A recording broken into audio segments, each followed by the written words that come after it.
ठीक है, तो इसका विस्तार दार्जिलिंग से शुरू हुआ और वर्तमान में नेपाल यानी पशुपतिनाथ से लेकर तिरुपति यानी आंध्र प्रदेश तक भारत के 16 राज्यों के 220 जिलों तक पहुंचा। ये अलग बात है कि पिछले कुछ समय में सरकार के प्रयासों ने इसका असर कम किया है, इसका प्रभाव क्षेत्र सीमित हुआ है। ठीक है, तो तीसरे दौर में आपको ये चीज दिखानी है, एक चीज और ऐड करनी है, और वो ऐड करनी है कि इस तीसरे दौर में इसमें ज्यादातर जो पार्टिसिपेशन है वो भारत के पिछड़े राज्यों का है। कौन कौन वो राज्य पिछड़े हैं आप देखें तो, लेकिन पिछड़े जरूर हैं लेकिन खनिज संसाधन में नंबर 1 है। तो छोटा नागपुर बेल्ट पूरी है ना, जिसमें बिहार, झारखंड, उड़ीसा का कुछ हिस्सा, ठीक है, पश्चिम बंगाल का कुछ हिस्सा, उसके नीचे देखेंगे छत्तीसगढ़, छत्तीसगढ़ के नीचे देखेंगे महाराष्ट्र का पिछला क्षेत्र गढ़चिरौली। ये सब आप नाम देने हैं आपको, सब नाम अच्छे से, ठीक है ना, मैं फिर बोल दे रहा हूँ, सबका नाम लिखिएगा। साउथ बिहार का हिस्सा, पूरा झारखंड, ठीक है, छत्तीसगढ़ का बस्तर और दंतेवाड़ा वाला क्षेत्र, बस्तर और दंतेवाड़े वाला क्षेत्र, महाराष्ट्र का गढ़चिरौली, गढ़चिरौली, महाराष्ट्र का गढ़चिरौली, ठीक है, और तेलंगाना आंध्र प्रदेश के भी लगभग पिछले वाले जिले। ये चीज थोड़ी नोट करने लायक, और आप दिखाएं यहाँ कि ये जरूरी है कि वो क्षेत्र हैं जो मैं आपको अंडरलाइन करके दे रहा हूँ, आपको इसे लिखना है। तो मैं जितना मैंने बोला है उतना लिखने के बाद अब आप इसे लिखिएगा अच्छे से, इस लाइन को जो अंडरलाइन की गई है आपके लिए। ठीक है, ये वो जिले हैं जहां पर ये समस्याएं साफ साफ दिख रही हैं। ठीक है, जैसे मैंने कहा आदिवासी बहुल है पहला, क्या नहीं है, आप बुनियादी सुविधाएं तक नहीं, लेकिन ये क्षेत्र कैसे हैं, प्राकृतिक संपदा में नंबर 1 है, लेकिन वो फायदा किसको दे रहे हैं, कंपनियों को, जनजातियों को नहीं मिल रहा, कंपनियों को मिल रहा। ठीक है, इस स्थिति ने वहां पर इस समस्या को और भयावह और विस्तृत किया है। आप लिखेंगे यहाँ पर, कोई भी समस्या अगर 16 राज्यों में फैली हुई है, 220 जिले अगर प्रभावित हैं, इसका मतलब ये है कि वहां की जनसंख्या का एक निश्चित, एक जनसंख्या का एक वर्ग उसके समर्थन में होगा। और जनसंख्या का इतना बड़ा समर्थन तभी मिल सकता है किसी भी जगह पर जब वहां वाकई कोई ना कोई प्रॉब्लम जरूर होगी, और वो प्रॉब्लम आपके सामने है आदिवासियों के साथ, है ना, ये बात अच्छे से रखिएगा वहां पर।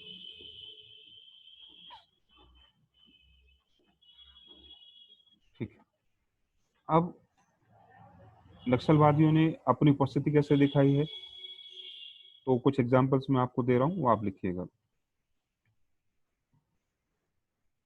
ये वाली स्थिति, ठीक है, 2004 का साल, जिसके आसपास कांग्रेस के करीब 30 नेताओं को वहां एक साथ मार दिया गया।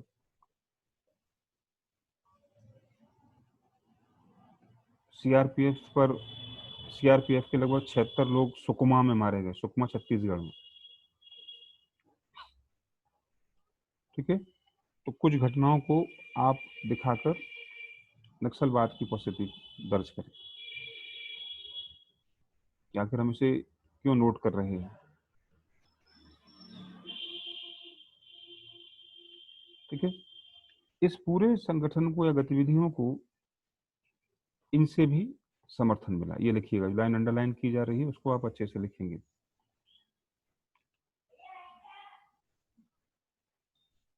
आगे बात समझ में, ये इसकी राजनीतिक अभिव्यक्ति है। ये सब वो ग्रुप हैं जो नक्सलवाद को बढ़ाने के लिए संगठन, आतंकी संगठन बनाए गए। पीपुल्स वॉर ग्रुप, पूरा नाम है इसका पीपुल्स वॉर ग्रुप, ठीक है। मार्क्सवादी कम्युनिस्ट पार्टी, और इन सबको मिलाकर बनी कम्युनिस्ट पार्टी माओइस्ट, ठीक है। ये इनकी राजनीतिक अभिव्यक्ति रही है समय समय पर।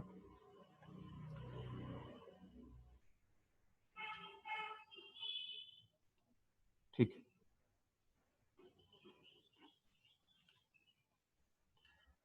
कारण हम थोड़ा सा और बाद में लिखेंगे, उससे पहले हमें इनकी थोड़ी विचारधारा को और लिखना है, ठीक है। ये है वो विचारधारा जो आपको थोड़ी सपोर्ट करनी है यहाँ पर आके। इलाके मैंने आपको अभी दिखाई दिए हैं। यहाँ 16 राज्य जरूर हैं, लेकिन वो वर्तमान स्थिति है। एक समय ऐसा था कि जब 16 राज्य हो चुके थे, अभी आपके सामने 11 भले ही लिखे हैं, 16 राज्य थे, 220 जिले थे, है ना। इलाके ये हैं आपके सामने है, बोल्ड और ब्लू लाइन में। इन सब के बाद आप लिखेंगे कि इनका उद्देश्य क्या है। इनका उद्देश्य पहले था समाज के निचले तबके को उनका हक दिलाना, जैसा कि दावा करते हैं शुरुआत से ही। लेकिन दूसरे और तीसरे चरण में इन्होंने इस को आधार बनाते हुए क्या किया है, सत्ता हथियाना, यानी समानांतर सरकारों को स्थापित करना उद्देश्य बनाया है। अब याद रखना, ये पहली जो रेड लाइन है ये प्रारंभिक दौर की है, प्रारंभिक दौर की लाइन है ये, ठीक है। उसके बाद निरंतर क्या होता गया है, अब इनका उद्देश्य, ये तो कहते हैं कि हम ये कर रहे हैं क्या, सामाजिक उत्थान, लेकिन सच क्या है, सत्ता हथिया रहे, सत्ता हथियाना चाहते हैं, अर्थात समानांतर सरकारें चलाना चाहते हैं,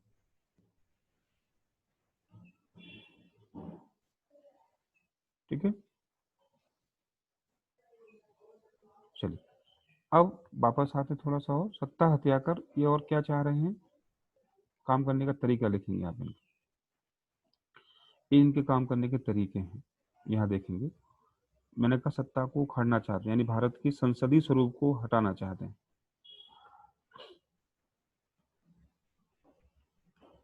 कैसे करेंगे ये काम, ये संगठन बनाकर,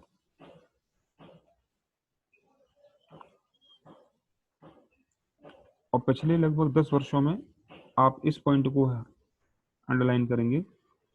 अब इनका उद्देश्य क्या है, देश के शहरी क्षेत्रों पर भी कब्जा करना, जिससे शहरी नक्सलवाद पैदा हुआ। जो चर्चा आपने पिछले सालों में सुनी होगी, शहरी नक्सल हैं ये सब करने के लिए ये तीसरा काम करते हैं। क्या करते हैं, एक फ्रंट संगठन बनाते हैं जो इन पब्लिक के बीच में काम करता है। क्या काम होता है, भर्तियां करना, पैसा जुटाना, और जो कार्यकर्ता हैं उनके लिए शेल्टर प्रोवाइड कराना। ये इनके काम के तरीके हैं।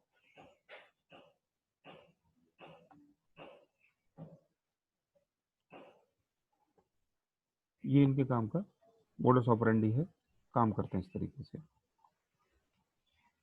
ठीक है। और लोगों को क्या बताते हैं वो देखेंगे अब आप। ये सब उनका वो पक्ष है जो लोगों को, उन लोगों को नहीं पता है जिनको इन्होंने बरगलाया, जिनको इन्होंने भटकाया है,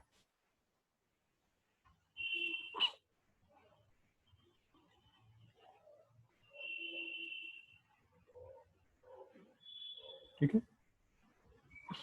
तो आगे बात समझ में, कहने का मतलब शुरुआत में सब ठीक था, लेकिन धीमे धीमे ये अपनी राह भटक गया जो हमने शुरुआत में लिखी। आप यहां से लिखेंगे अब, मुख्य स्रोत वसूली करना, ठीक है। किससे, कंपनियों से। सरकार क्यों लिखा मैंने यहाँ पर, क्योंकि जहाँ सरकार नक्सल प्रभावित क्षेत्र हैं वहाँ पर इतने प्रभावशाली हैं नक्सली कि ये तक कहा जाता है, आप लिखिएगा, ये तक कहा जाता है कि पुलिस वाले को अगर वहाँ नौकरी करनी है, सरकारी कर्मचारी को अगर वहाँ नौकरी करनी है, तो वो भी उन्हें मंथली कुछ ना कुछ देता है, तब वहाँ काम कर पाता है। ठीक है, यानी सरकारी कर्मचारी भी उनके अंडर में काम कर रहे हैं तरीके से, और अगर वो नहीं देते हैं तो अपहरण करते हैं, हत्याएं करते हैं। ठीक है, इसके अलावा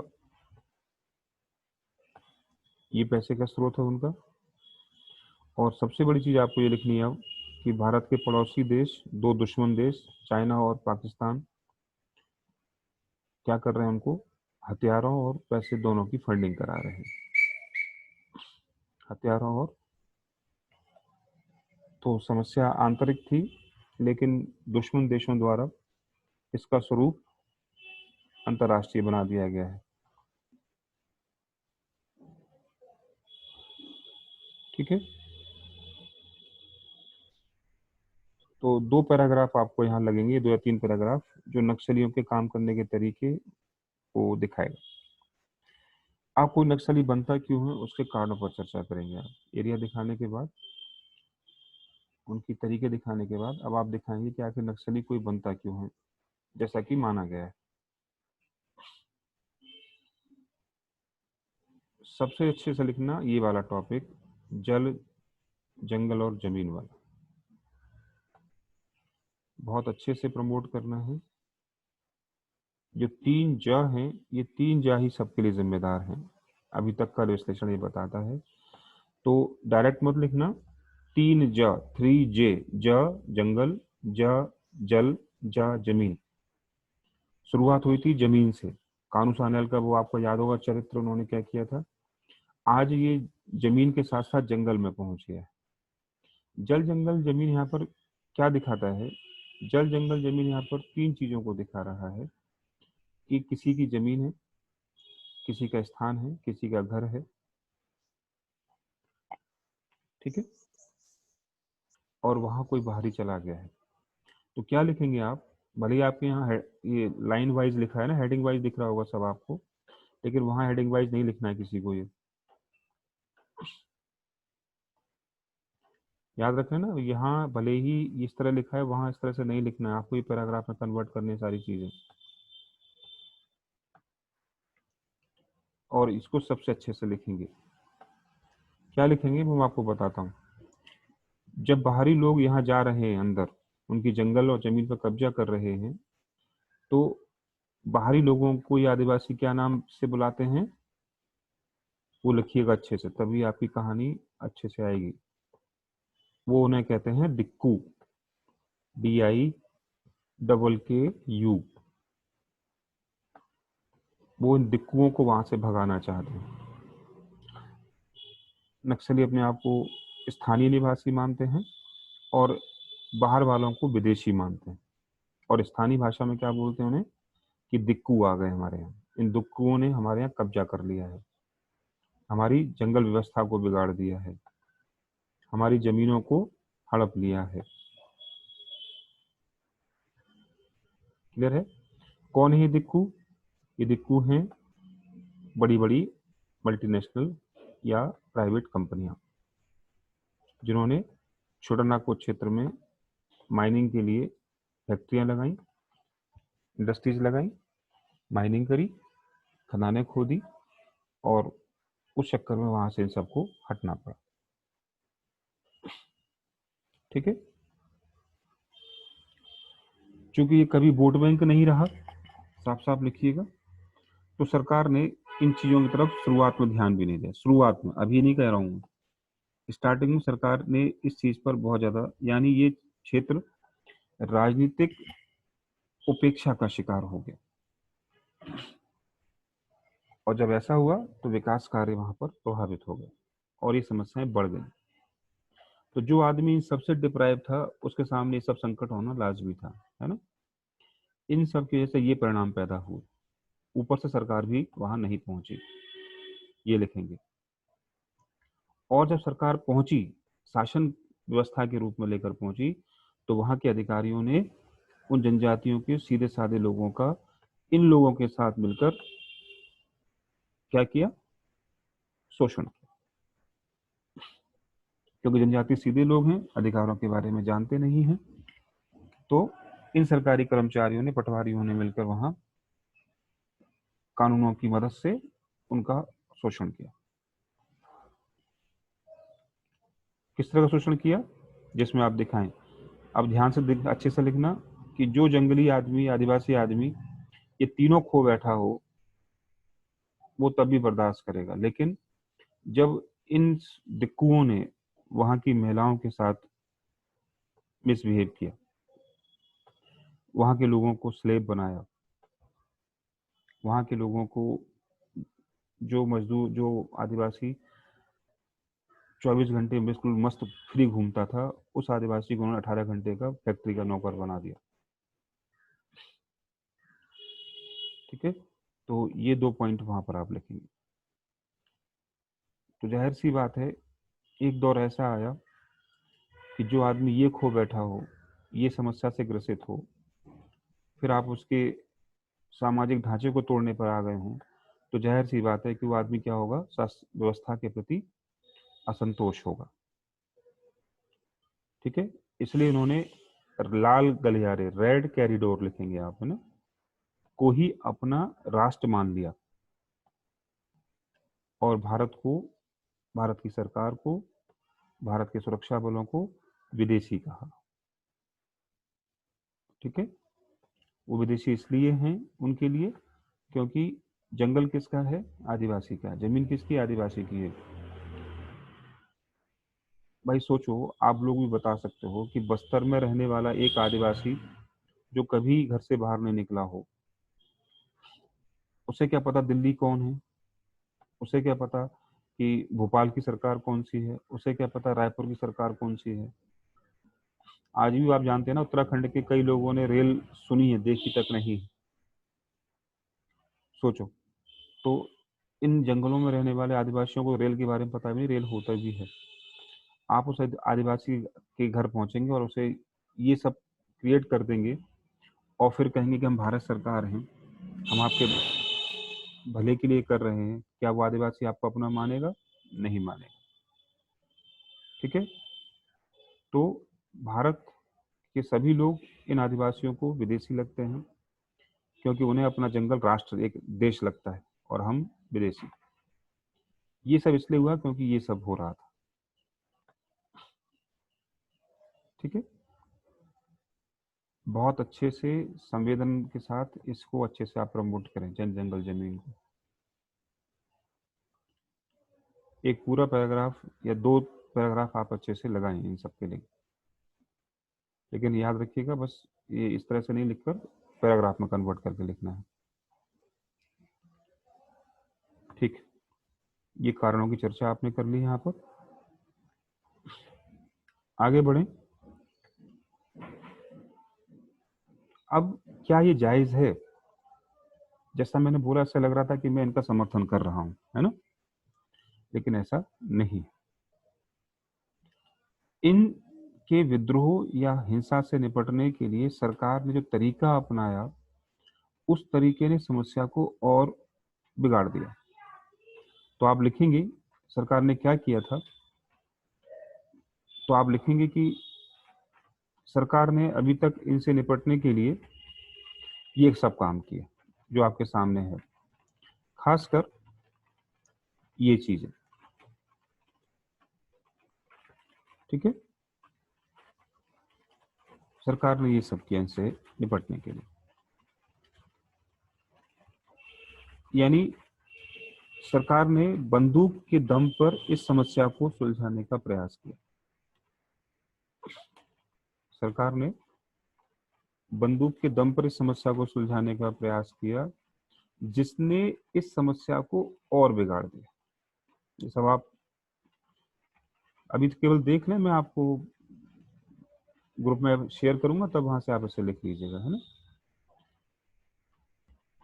आर्य समझ में आपको ये लिखना है, स्टेपल चेज अभियान, ग्रीन हंट अभियान, प्रहार, है ना। आप देखो ध्यान से, हंट क्या कर रहा है, शिकार करना उनका हमें, प्रहार करना है उन पर, हमें अपने ही आदिवासी लोगों पर हम ये सोच के काम कर रहे हैं।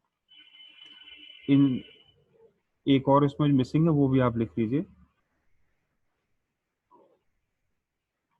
और वो है छत्तीसगढ़ की सरकार के द्वारा चलाया गया, छत्तीसगढ़ की सरकार के साथ सरकार द्वारा चलाया गया एक प्रोग्राम था,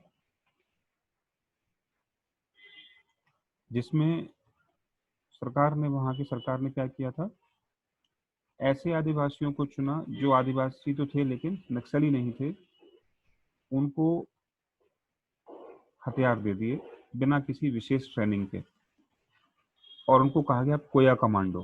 को क्या नाम दिया गया? कोया कमांडो। कोया, ऐसे समझो कि एक घर में अगर 4 भाई हैं, उनमें से 3 नक्सली हो गए हैं और एक नक्सलवाद में विश्वास नहीं रखता, तो उससे कहा गया कि तुम अच्छे नक्सली हो, अच्छे आदिवासी हो, तुम ये बंदूक लो और अपने 3 भाइयों को मार दो। ठीक है, तो ये दो चीजें कौन कौन सी? एक तो ये सब, और दूसरा जो ऑपरेशन मैं बता रहा हूँ छत्तीसगढ़ सरकार के द्वारा चलाया गया था, जहां आदिवासियों में से कुछ को बेसिक ट्रेनिंग देकर, बंदूक देकर नक्सलियों के खिलाफ उतार दिया गया। इन दोनों कारणों ने नक्सलियों को और पॉपुलर बना दिया। कैसे बना दिया? क्योंकि नक्सली सरकार के इस कदम को नक्सल विरोधी, आदिवासी विरोधी बताने में सफल रहे। कैसे रहे? नक्सलियों ने बताया कि देखो, ये बाहरी सरकार हमें आपस में लड़वा रही है, ठीक, ये हमारे अंदर फूट डालना चाहती है, और अपने को कहती है कि हमारी सरकार है। तो हमारी सरकार तो ये हो ही नहीं सकती, हमारी सरकार तो जनता की सरकार। ठीक है, तो इससे जो नक्सली नहीं बना था आदिवासी, वो भी शामिल हो गया नक्सलियों के साथ। ठीक है, तो इन सब कारणों से समस्या और गंभीर हुई। लिख दिया आपने यहां तक? तो अब हम ये लिखेंगे कि तो क्या हमें वाकई ही ये काम नहीं करना चाहिए था? क्या हमें ये काम नहीं करना चाहिए था? अब हम उन उपायों की चर्चा करेंगे जिससे कि समस्या दूर हो सके। बाद में आप इस पैराग्राफ को लिखेंगे जो आपके सामने है। सरकार ने इसे सुरक्षा की सबसे बड़ी चुनौती बताया और एक अलग प्रभाग बनाया। ठीक है, गृह मंत्रालय ने, इस प्रभाग ने काम किया जो ये सोच के चल रहे थे कि ये लोग, ये समस्या बंदूक से नहीं बल्कि इन विकास कामों से समाप्त हो। तो सरकार ने क्या किया फिर? 2 तरीके अपनाए, आपको भी लिखने हैं कि नक्सली समस्या से निपटने के 2 तरीके सरकार यूज कर रही है, हमें भी 2 तरीके यूज करने चाहिए, है ना? तो उन्हें आप लिखें, कौन कौन से तरीके हैं वो जो इसमें नहीं है। 2 तरीके हैं। नंबर 1, कि जो सक्रिय नक्सली हैं उनके खिलाफ तो बंदूक का प्रयोग किया जाए, बुलेट का प्रयोग हुआ, क्योंकि वो प्यार की भाषा नहीं समझ रहे हैं, तो उनके लिए तो ये सब प्रयास करने ही पड़ेंगे जो हमने किए हैं, उनको आगे और भी करना पड़ेगा। लेकिन जो नक्सली मुख्य धारा में शामिल होना चाहते हैं, या जो नक्सली अभी बच्चा छोटा है और नक्सली नहीं बनना चाहता, उसके लिए हम डेवलपमेंट वर्क चलें। ठीक है, तो ये सुरक्षात्मक उपाय हैं और ये विकासात्मक उपाय हैं नक्सली समस्या को दूर करने के लिए। तो सरकार इस समय ये दोनों काम कर रही है। एक तरफ सक्रिय नक्सलियों को हटाने के लिए उनके खिलाफ अभियान चला रही है, प्लस और जो अच्छे नक्सली हैं या जो जिनकी संभावना बनने की है वो ना बने, उनको रोकने के लिए सरकार ने ये वाला प्रोग्राम आपके सामने रखा हुआ है, जो आपके सामने मैं ये दिखा रहा हूँ। ठीक है, तो ये सब आपके नोट्स में आ जाएगा, थोड़ी देर में आप लिखेंगे। इसके अलावा सरकार ने समाधान नामक प्रोग्राम चलाया है। 8 अंग हैं इसके जो आपके सामने हैं, ये भी आप लिख देंगे। समाधान शब्द 8 शब्दों से मिलकर बना है। वो 8 शब्द आपके सामने हैं। समाधान देख रहे होंगे आप, ठीक है।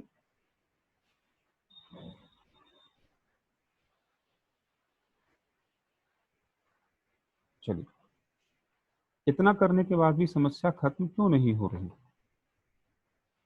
उसका कारण भी अब आप देख लीजिए, ठीक है।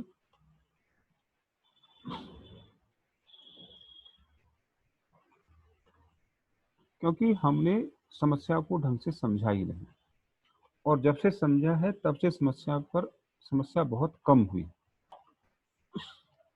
आप देंगे, ये वाला उदाहरण देंगे क्यों प्रॉब्लम है, कि स्वयं नक्सली बताते हैं कि जो देश आजाद हुए उन्होंने आजादी के बाद चीन में 45%, जापान में 33% आबादी को क्या मिल गया है, किसानों को जमीनें मिल गई हैं। ये वाला पैराग्राफ बहुत अच्छा है, आप जरूर नोट दिखाएं उन्हें। और भारत में आज भी क्या है, केवल 2% जमीन ही छोटे किसानों को बांटी गई है। अर्थात लिखेंगे, भारत में क्या नहीं हुआ है, लैंड रिफॉर्म्स फेल हो गए। तो जब तक हम भारत में लैंड रिफॉर्म्स को नहीं करेंगे, भूमि सुधारों को लागू नहीं करेंगे अच्छे से, तब तक ये समस्या का समाधान होना संभव नहीं है। दूसरी ओर क्या करना है हमें, दूसरी ओर हमें इन राज्यों में जो मैंने कहा था विकासात्मक कार्य चलाने हैं, जब तक हम इन नक्सल प्रभावित क्षेत्रों में ये काम नहीं करेंगे, ये सारे काम, तब तक इस समस्या का समाधान संभव नहीं।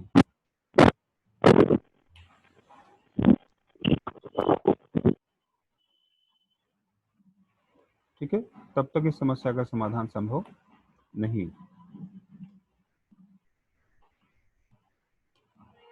तो विकास संबंधी कार्यों को चलाएं, वहां स्कूल खोलें, वहां सड़कें बनाएं, पंचायतों की भूमिका को तय करें,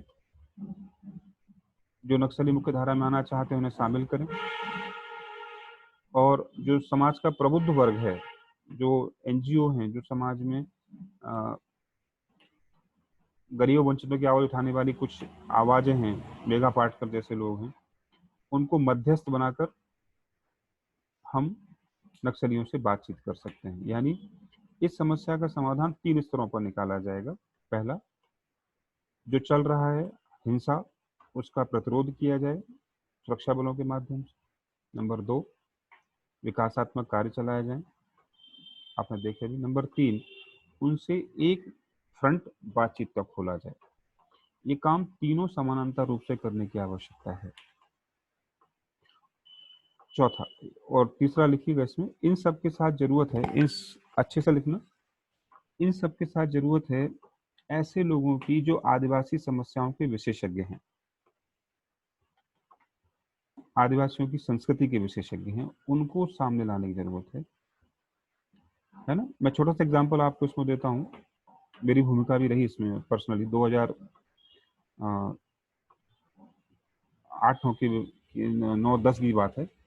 तो जहाँ, नाम नहीं बताऊंगा, उस टास्क फोर्स में एक सीनियर आईपीएस थे, रिटायर हो चुके थे, वो उस टास्क फोर्स के मेंबर भी थे। तो जब इन दोनों में मेरठ था, तो कई बार उनसे चर्चा हुई, और वो मतलब वो मुझसे एज ए सोशलिस्ट, मेरे एक्सपर्टाइज एरिया भी है, तो वो बात भी करते थे और बोलते थे कि तुम्हारी कई सारी सलाहें कैसी हैं, मैं पीएम के सामने उठाता हूँ। मतलब वो जाते थे मीटिंग्स, अपने चीफ के सामने उठाते थे और उन पर विचार भी होता था। तो मुद्दा यह है कि ऐसे लोगों को शामिल किया जाए जो बाकी जनजाति समस्याओं को समझते हैं। ये समस्या केवल बंदूक की नहीं है, अगर बंदूक की होती तो सॉल्व हो गई होती। यानी समस्या सामाजिक आर्थिक, ठीक है, जिसका राजनीतिकरण हो चुका है अलग बात है, लेकिन जब तक हम इसके सामाजिक आर्थिक कारणों को नहीं देखेंगे, तब तक इस समस्या का समाधान संभव नहीं। बंदूक का जवाब कोई बंदूक हो नहीं सकता, आप ये लास्ट में लिखिए। अगर समस्या के मूल कारणों को नहीं समझा गया तो समस्या बनी ही नहीं रहेगी, बल्कि और विस्तृत हो जाएगी। ठीक है, बीच बीच में आप ये थोड़ा लिखा भी है, जरूरत पड़े तो आप यूज कर लेंगे कि शहरी नक्सली क्या होते हैं। तो ये आपको पता ही है, ऐसे लोग जो शहरी आबादी में रह रहे हैं और बंदूक तो नहीं उठाते, लेकिन नक्सलियों की कार्यवाही को जस्टिफाई करने की कोशिश करते हैं। ये आपके सामने है। और ये पढ़ा लिखा वर्ग है, बौद्धिक वर्ग है, ठीक है, जो जनता में इनके कार्यों की बड़ाई करते हैं, प्रचार प्रचार करते हैं, क्योंकि उन्हें मानते हैं कि ये भोले भाले जनजातियों के खिलाफ सरकार का बंदूक का कदम है। बिल्कुल है, सरकार ने उसे समझा भी है, कम भी किया है, लेकिन ये लोग भूल जाते हैं कि नक्सली अपने उद्देश्य के लिए महिलाओं, बच्चों, बुजुर्गों तक का प्रयोग करते हैं। जैसे दो चीज लिखिएगा, और ये वो पॉइंट है जहां से वो लड़की का एग्जाम्पल आप जस्टिफाई करेंगे। ये वाला एग्जाम्पल शुरुआत वाला, कि यही वो लड़की है जो ये समझती है, उस निबंध में वो लिखती है, ये कैसे नक्सली हैं जो हमारे परिवार के बच्चों और महिलाओं का प्रयोग करते हैं। यूएनओ ने, भारत सरकार ने बाल नक्सलिज्म की समस्या, बाल आतंकवाद की समस्या दिखाई। तो इससे क्या पैदा हो रहा है? बाल आतंकवाद पैदा होता है, महिला आतंकवाद पैदा होता है। और जिस समाज की महिलाएं और बच्चे अगर आतंकवादी बन रहे हैं, चाहे किसी भी कारण से बन रहे हो, उस समाज का समापन आप बहुत जल्दी देखेंगे। तो नक्सली बहुत अच्छे नहीं हैं, आम लोगों को मारते हैं, महिलाओं बच्चों का ढाल बनाकर प्रयोग करते हैं। यही चीज सरकार प्रमोट कर रही है, और उनके जो सिंपैथी वाला पार्ट है उसे कम करने की कोशिश कर रही है। ठीक है, तो आज कितना पर्याप्त है, नोट अपडेट कर दूँ, आप लोग उसे देख लीजिएगा। कोई क्वेरीज हो तो नेक्स्ट क्लास में आप पूछ लीजिएगा इसको लेकर, कहीं को अगर पूछना हो तो। ठीक है, चलिए फिर मिलते हैं।